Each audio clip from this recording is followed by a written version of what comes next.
Labdien, tauta! Šodien es nāku pie jums ar jaunu sulīgo reaktu!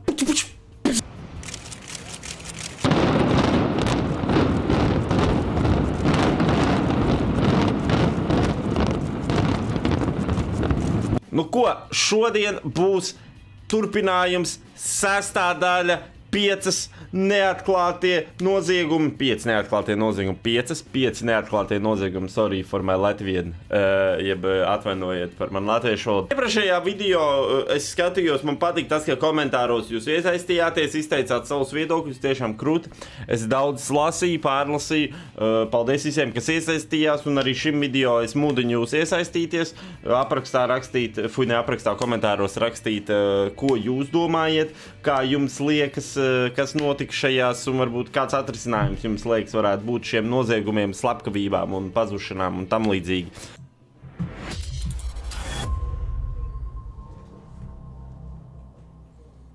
Five Mysterious Unsolved Cases, Part 6. Okay. Brandon Swanson. Brandon, kas ar tev noticis? On May 14th, 2008, 19-year-old Brandon Swanson disappeared at around 2 a.m. To celebrate the final day of their classes, Brandon and his classmates held a party. On the way back from the festivities, at around midnight, Brandon accidentally drove into a ditch with his vehicle and became stuck. He allegedly only had a couple of drinks, not enough to account for poor driving or disorientation. After attempting to contact friends to no avail, Brandon called his father. He informed his father that he was well and safe. He told his parents that he was close to the town of Lind, a short commute from Marshall, Minnesota, where the 3 family members lived. His parents drove to the location and flashed their headlights to alert Brandon's attention. He reported being unable to see their lights. Brandon then flashed his lights, but his parents too were unable to see anything. Throughout this entire period, Brandon and his father were in communication via their cell phones. Brandon then made the decision to walk to a friend's house in Lind. He remained on the telephone with his father. During the call, he allegedly crossed fields as a shortcut. After around 47 minutes of speaking to one another, his father heard Brandon say, "Oh sh*," before the line went dead. His parents claim that it sounded as if Brandon had slipped, fell, or dropped his phone. Brian Swanson tried to call his son back several times, but the line rang out. Damn. He then searched for his son, but could find no trace of him. Authorities were able to locate Brandon's car via cell phone records. Oddly, the car was nowhere near where Brandon had reported it to be. It was, in fact, 20 miles north of his alleged location. The farmland and woods in the area all look very similar, which could explain his confusion. Strangely, some sources also claim that all of Brandon's car doors were left open. Searches of the nearby Yellow Medicine River have failed to produce any clues, and only one potential scent has been found, a 6-mile trip from Brandon's last known location. Partially because of where and when he disappeared, police have been unable to uncover any clues or evidence. Rainy weather can tamper with crime scenes, and much of the surrounding land is privately owned by farmers, so cannot be searched without a warrant. The search for Brandon has included hundreds of volunteers, along with airplanes and helicopters. Bizarrely, Brandon had driven home on small gravel roads instead of opting for the more direct route along Highway 68. It is unknown why he drove this route in particular. Most theorists speculate that Brandon either drowned after falling into the river or froze to death when trying to find shelter on farmland. Others fear that he may have been kidnapped or murdered, or decided to fake his own disappearance. However, the case remains unsolved. Ok. Tā diezgan sarežģīti. Es saprotu, ka mašīna tur atrada un liekas jocīgi, bet man liekas, tur var vienkārši sajaukt, jo meža izstāsta līdzīgi, manuprāt. Kāpēc viņš izvēlējās to mazo ceļu braukt? Es uzskatu, tas vienkārši, lai ātrāk tiktu uz to vietu, kur viņam bija jātiek, uz mājām. Es domāju, tādēļ tikai bija domāts, ne savādāk. Es domāju, mēs jebkurš gribētu ātrāk tikt mājās, un mēs, varbūt ne visi, varbūt daži izvēlētos drošību, bet daudz no jums noteikti, kam ir mašīnas, braukt pa īsāku ceļu, un tas līdz ar to nozīmē, kaut kādu shortcuts ņemt un pa tādiem neapdzīvotākiem, tādiem tumšākiem stūriem, tā kā tā. Jā, bet tur baigi grūti saprast, var noslīgt tas savu šit, jā, visticamāk izklausās, ka paslīdē vai kaut kur iekrita kaut kas, šaubos, ka tur, ja būtu tavu šit, un tad jau dzirdētu kaut kādu šāvienu vai kaut kādu sitienu, ja tas būtu kāds cits. Es nezinu, man liekas, ka vienkārši kaut kur noslīcis vai kā saka, freeze to death, bet man liekas noslīcis vairāk. Bet ierakstiet jūs komentāros, es īsti te baigi grūti pateikt. Emma nākošā. No Emmiņa, kas ar tevi notika? In the fall of 2011, 26-year-old Emma Philippoff moved to Victoria, BC from Perth, Ontario. By November 2012, she went missing, never to be seen again. Okay. During the latter part of this period, she began sleeping at Sandy Merriman House, a shelter for vulnerable and impoverished women. Okay. She had also purchased a van, which she used for both transport and as accommodation. On November 23rd, Emma called her mother to announce that she wanted to return home. Teary and upset, she continued to call her mother in the period leading up to November 28th. During their final call at 4:30 a.m., she told her mother, quote, "I don't know how I can face you," and "Don't come, Mom, not today." When her mother decided to do just that, arriving at 11 p.m., she found her daughter wasn't in the shelter. No one has heard from her since. Friends reported that she had been feeling stressed and upset, claiming that, according to Emma, an unknown figure had been harassing and worrying her. Journal entries written by Emma referenced that she may have had a stalker. She had reportedly become distant and frightened, with an apparent aversion to non-female company. According to her own writing and shelter staff, she was isolated, paranoid, depressed, and felt a compulsion to escape. On the day of her disappearance, Emma visited the same 7-Eleven store on 2 separate occasions. The first time she purchased a $200 prepaid credit card. The second time she purchased a prepaid cell phone. CCTV images show her peering out of the store windows into the parking lot. She appears to be looking for someone or something.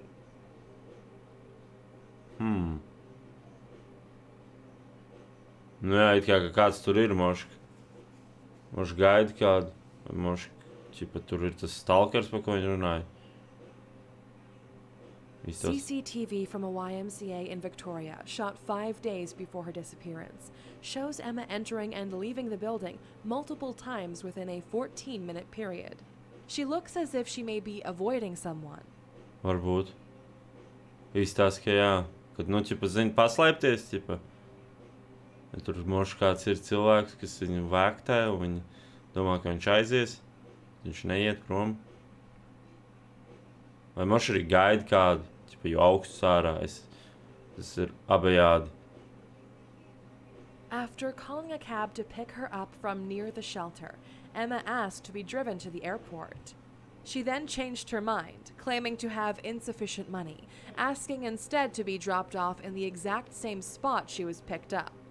Becoming paranoid after hearing the cab dispatch radio, she allegedly asked the driver, quote, "Why is there noise coming out of that?" Minutes later, she was seen standing barefoot on a street corner.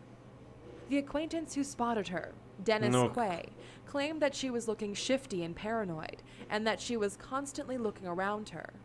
He then called the police, who spoke with her in person outside of the Empress Hotel, but decided that she was not a threat to herself or anyone else. She told officers that she was not suicidal. They released her. This was her last known sighting.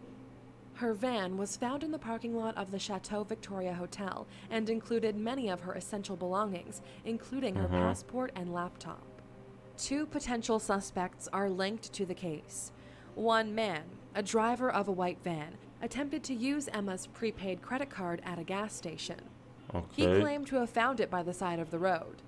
Another man, named Julian Huard, was a former friend of Emma. Julian had previously, via his own admission, been stalking Emma in her original hometown of Perth. After she moved from Perth to Victoria, he did so too, a few months later. He was allegedly infatuated with Emma. Both of these suspects were questioned, polygraphed, and released. In May 2014, a man entered a clothes store in British Columbia holding one of Emma's missing person posters. He told an employee that Emma was his girlfriend, claiming that rather than being missing, she simply wanted to be left alone. CCTV footage of this encounter was released to the public to no avail. Okay. What the fuck? In 2016, Emma's brother and mother were found guilty of money laundering in addition to drug and weapons offenses. This case is thought to be completely separate from Emma's disappearance. Speculation around what happened to Emma include theories related to suicide, homicide, kidnapping, and a planned escape. However, no one can be sure of the truth. Jā, nu, tur daudz kas arī var būt. Cilvēks noteikti paranoisks un tur var arī kāds viņu stalkot, viens no tiem čokiem, kas tur runāja, ka patika, vai arī tas white van čoks, tas jebkurš var būt. Bet šajā situācijā grūti kaut ko pateikt, jo viņi vienkārši bija mega paranoid par kaut ko, par ko mēs nezināsim, un tas čoks, kas arī teica, ka ķipa, viņš puisis un grib, lai left alone. Mošs tas ir arī, bet nu, tad jau atrast, tad izskot. Es nesaprotu to principu, kā nu, ķipa, izlaid to footage, bet tad, ja tas čoks ir ķipa, tās M's čalis, tad kāpēc vienkārši tā M neps ķipa, es gribēju left alone, vai, nu, ķipa, vai viņi vienkārši hide her identity, jo tur senči, ķipa, nu, identitāti paslēpt, jo senčiem tagad tas bija tur tā, nu, ar ieročiem tur tās problēmas un bla apcietināja. Tā kā varbūt tur ir arī kaut kāds, jo viņi zināja, ka, ķipa, tas ir nelegāli, viņi gribēja prom, viņai bija paranoja, kad dēļ tā, ķipa,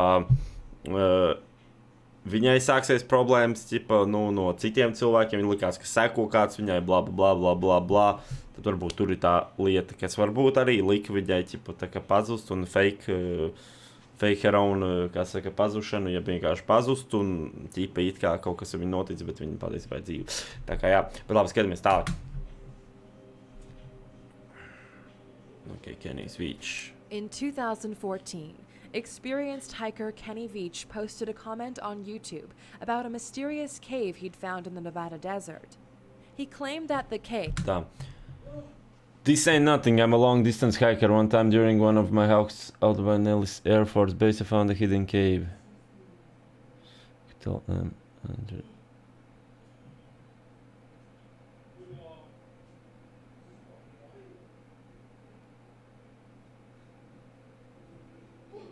Ok, respektīvi viņš raksta, kad nu, viņš ir pieredzējis, ķipa, hikers, kas staigā, nu, meklē palām, un viņš saka, ka pie Nellis Air Force bāzes viņš atrada alu, kas ir, kam bija, nu, kā emburts, laikam, ķipa, izstījās tālu, nu, vismaz tas tā ieeja. Un viņš vienmēr iet iekšā, bet tad viņš gāja tuvāk, viņai sāka viņa ķermenis vibrēt, tā kā, un kaut viņš to gāja, tas smagāk palika, un, nu, tā vibrācija, un viņš palika ļoti bailīgs un aizskrēja prom. Un tas, nu, viņš saka, jocīgākā lieta, kas viņa notikusi. Tā kā es tā apmēram iztulkoju tiem, kas tur angliski. Nu, sorry, es visu netulkošu, bet šitādas lietas varbūt es varu pamēģināt iztulkot, bet, nu, jā. Located near Nellis Air Force Base, was shaped like a perfect capital M, and upon entry, had caused his body to intensely and violently vibrate. Terrified and confused, he then left the area. Not prepared to be beaten, he set out to relocate the cavern and explore it further. He claimed that this was the only cave he'd ever feared, but that he was determined to find it. He was not a man to be scared easily, often hiking in dangerous territory with meager supplies. He had also had plenty of experience handling deadly wild animals. In a video he filmed on the second hike, he oddly claimed that he was being watched by a mysterious black ram. In this trip, he was unable to find the cave.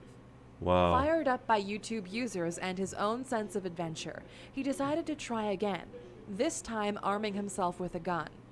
One anonymous YouTube user told Kenny in a comment, quote, "No, don't go back there. If you find that cave entrance, don't go in. If you do, you won't get out." Wow. Despite the dangers, he set out on November 10th. He never returned. A search could only find his cell phone, which was discovered near an abandoned mine shaft. He had been carrying no GPS, as was his custom while hiking. Speculation around his fate is rife. Most claim that he may simply have fallen victim to the elements. His hikes indeed were intense, with Kenny himself claiming that it often took his body 3 days or more to recover from these arduous treks. This hike in particular was harsh, remote, unpredictable, and replete with danger. He may also have committed suicide. He and his family suffered from a history of depression and mental illness.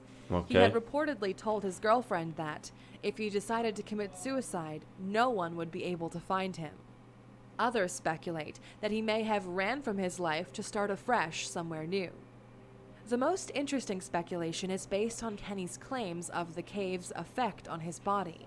Nellis Air Force Base is linked to many odd conspiracy theories of military experiments, subterranean tunnels, and secret research projects. Area 51, the most famous top-secret military base, is itself relatively close to the site. The bizarre case remains a mystery. Nu, tas nozīmē, ko tas nozīmē? Ja kāds raksta, nē, tur iekšā tu neatgriezīsies, labāk paklaus un nē, tur iekšā, jo iespējams tam čalam ir taisnība, un šoreiz tam čalam bija taisnība. Jā, nu tas arī, ka tur tūmā tam Neil Air Force Base, man arī liekas, ka tur varbūt ķipā, kaut kas ar to saistīts, ka tu vienkārši čoks iegāja nepareizā vietā. Nu, varbūt suicide, bet es šaubos, ja viņš tik ļoti aizrautīgi to darīja, tad, man liekas, viņam pat domas nebija, ķipā, nu labi, viņš teica, ka, ķipā, ja taisītu, bet es šaubos, un es domāju, ka moška arī, jā, es ticu, ka tur kaut kas tajā ālā, kaut kas ir tāds, ko tur ko nedrīkst. Kas saka, ja tu ieraugi, tad pēc tam tev vairs, kas saka, ārā neizlaiž. Jā, nu jo jocīgi, ja tur vibrējas sākās ķermenim un nu, ir smagi un tam līdzīgi. Es nezinu, es neriskētu iet, bet nu, šis bija traks čals. Traks lietas dažreiz maksā, nu, slikts rezultāts un letāls rezultāts. Tā kā esiet uzmanīgi, ierakstiet komentāros, ko jūs, jo šis baigi ir, te grūti pateikt, varbūt kāds kaut ko vairāk zina, jo gan jau šis diezgan populāra situācija ar šo cilvēku saistībā, tā kā tā. Bet jā, skatāmies tālāk. Magdalēna Žuk. In 2017, 27-year-old Polish woman Magdalena Żuk embarked on a solo vacation to Egypt and never returned home. Magdalena had previously booked a stay at a resort in Marsa Alam for her and her boyfriend Marcus, whose passport, unknown to Magdalena, had expired.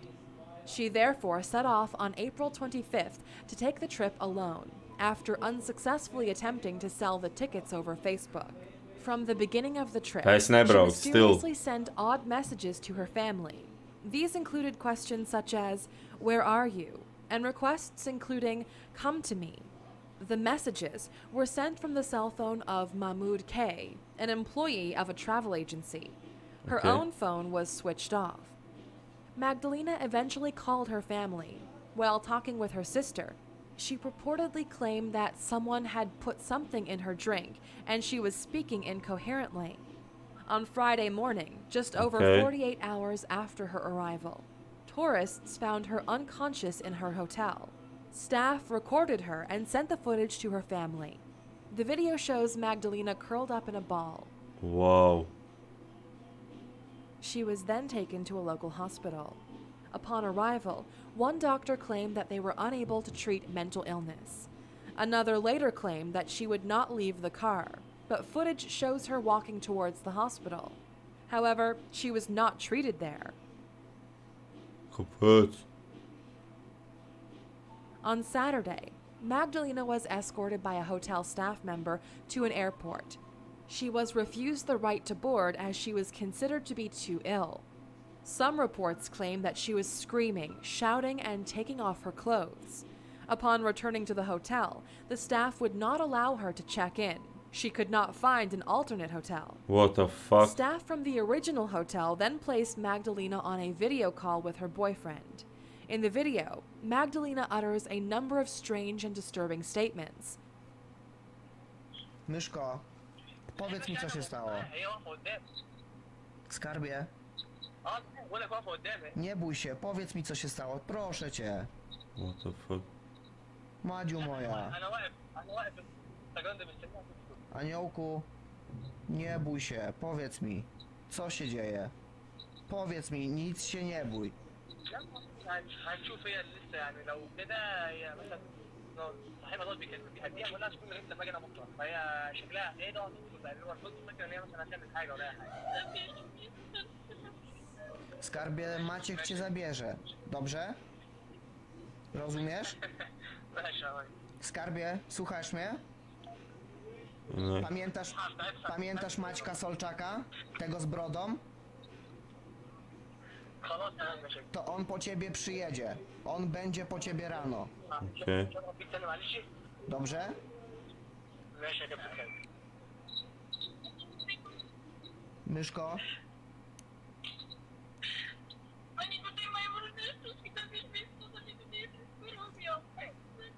Ale co robią? Co robią? Powiedz mi. What the fuck? Zabierzemy cię. Maciek już po ciebie leci, ale co oni robią?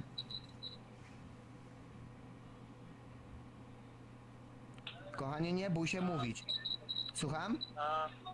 في الاخر تلاقي زوج لغايه دلوقتي. Możesz mówić, śmiało, mów do mnie.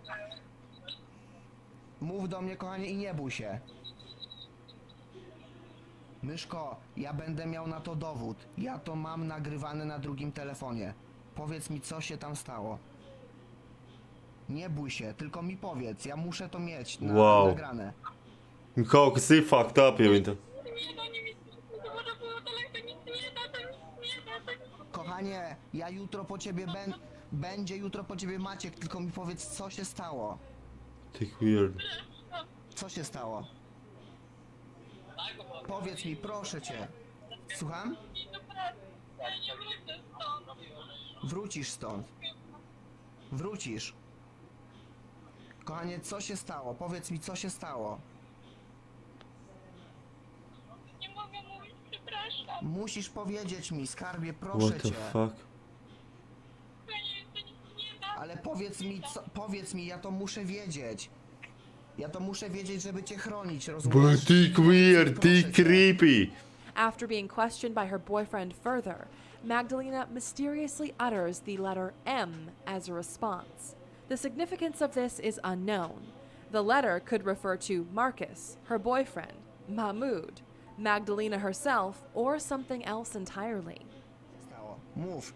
Powiedz śmiało, szybko, będziemy mieli to z głowy. M. Co M?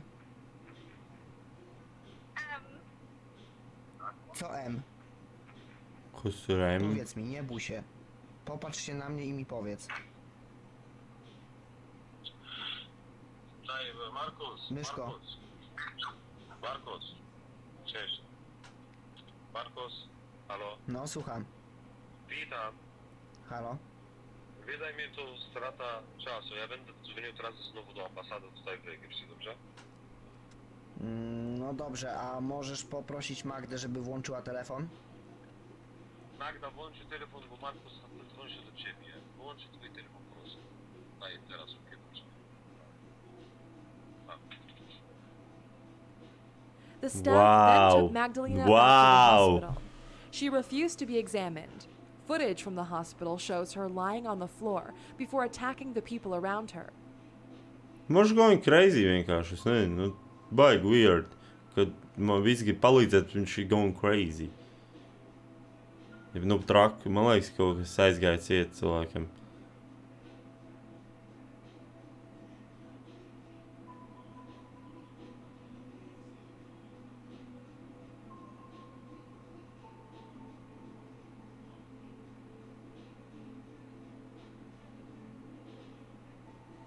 Ja, man liekas, ka kaut kas nav no tā. Cilvēkam ar prātu palika kaut kas no tā. Man arī kaut kādu dringu dabūju, un tas vispār aizgāja galīgi tā, ka šķirmi norauj.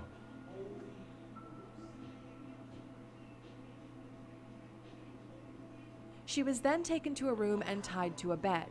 When the nurse untied Magdalena to let her use the toilet, she allegedly jumped out of a second-story window, injuring herself in the process. She was subsequently taken to a larger hospital before dying the following day.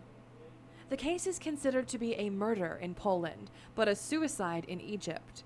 Some investigative sources claim that Magdalena's injuries are not in keeping with a voluntary leap, suggesting that she may have been drugged and thrown out of the window. Most speculation points toward Mahmoud, who, according to one source, has a reputation for attempting to drug women. Oh, okay. Magdalena's family also believe that he is to blame. Others speculate that Magdalena's boyfriend may have asked her to smuggle drugs into Egypt or to sell her body. Further theories relate to mental illness and schizophrenia. Autopsies have suggested that there was no foul play. Investigations continue. Nē. Tā, vēl pēdējais, jau 30 minūtes gandrīz iet. No kas tiem, kam patīk ar šitie vidīgi nosīsies. Es saku īsumā, ļoti jocīgi šito čistieris, komentāros Kems laiks. Es saku, ka vienkārši aizgāja ciet. Nu, varbūt tas ir iedzēra kaut kādu dzērienu, jā, un tādēļ aizgāja ciet ar kaut kādas narkotikas vielas, bet tur redzams, ka palīdzēt grib. Nu kā, taču, tad, ja tas būtu kaut kāds murder, tad to darīt tik noslēpumā, nezem kamerām, bet kamerās var redzēt, ka viņai grib palīdzēt, ķipi no sērijas. Un, man tā vismaz izstāsta, kad grib palīdzēt. Un es nezinu, kāpēc viņi tajā telefonsarunā nevarēja pateikt, ķipa, kas noticis ir. Bet tas ir ritīgi weird. Tas bija vienīgais weird. Bet man liekas, vienkārši kaut kas prātām aizgāja ciet. Jā, man tā liekas. Bet ierakstiet komentāros. Pēdējais. After attending a party on September 8, 2017, 19-year-old Kanika Jenkins was reported missing. Having been celebrating on the 9th floor of the Crown Plaza O'Hare Hotel in Chicago, her dead body was found just before 1 a.m. on September 10th. It was discovered in a walk-in freezer in the hotel, having allegedly been there for over 20 hours. Wow. Kanika was discovered lying on her side, face down, with her right shoe removed and a small cut on her bare foot. She was wearing the same clothing in which she had been last seen. Tādēļ nedzērbieties šādi meitenes. Es esmu all about jūs, kad jūs izskatīties seksīgi un krūti, bet es domāju, tas kādam maniekam tikai dzinuli iedzen ar jums kaut ko izdarīt tādu neforšu. Es, protams, nezinu, kas notika līdz galam, bet, es neiesaku. Bet, īstās jāskais. Though her shirt was pulled up to reveal her breasts. Graphic images of the scene show that the freezer contained no food. Police began their investigation hours after Kanika was reported missing. Had they interfered quicker, she could have potentially been saved. Yeah. CCTV footage from the night of the party shows Kanika staggering and stumbling around the hotel. She appears to be very drunk. Par-bom. Jā. Un kāds vienkārši trāpījās.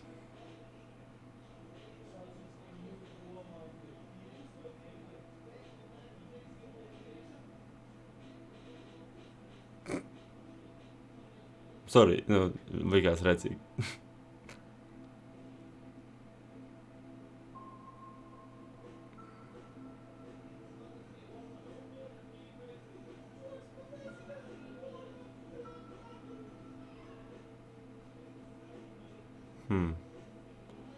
Un te viņi visi pazūd.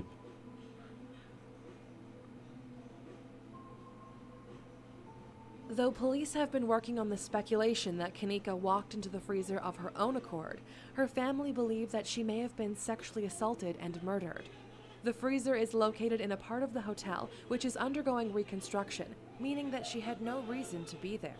Jā. The double doors which provide access to the freezer are made of steel, so Kanika would have perhaps struggled to open them of her own accord, especially given her drunkenness. Jā. Friends report that, at around 3 a.m., Kanika realized her cell phone and car keys were missing. Her friends then went to look for her belongings, successfully finding them. When they returned, Kanika had disappeared. After failing to find her, her friends left, taking Kanika's car and cell phone with them. They contacted fuck? Kanika's mother to report her missing. In a video posted online after her disappearance, hotel visitors and staff chat during the party. At one point, a high-pitched noise is audible before some music begins. Many people believe that this is Kanika screaming or pleading for help, and that the music is played to cover up the sound.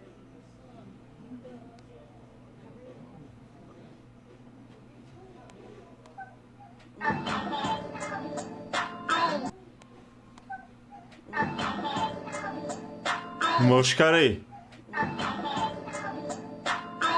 This video was filmed by a hotel employee, but reposted by Monifa Shelton, a friend of Kanika. CCTV footage from directly in front of the freezer has gone unreleased. Motion Okay. sensor cameras seem to indicate that no one entered the freezer area in the hours before and after Kanika did so. How and why Kanika entered the freezer remains unknown, as does the role of any potential foul play. The case remains under investigation. Nē, nu tur divi varianti tikai ir. Pa lielam pats sadzērās un iegāja iekšā un tur arī, kā saka, sasaldēja sevi līdz nāvei un sasaldēja sevi, jā. Vai arī kāds cits jocīgi tas video, bet tas var būt jebkāds, un tas var būt kāds tos pasaka, bet moška arī tur ir tas help me, tur vajag grūti pateikt. Es domāju, kad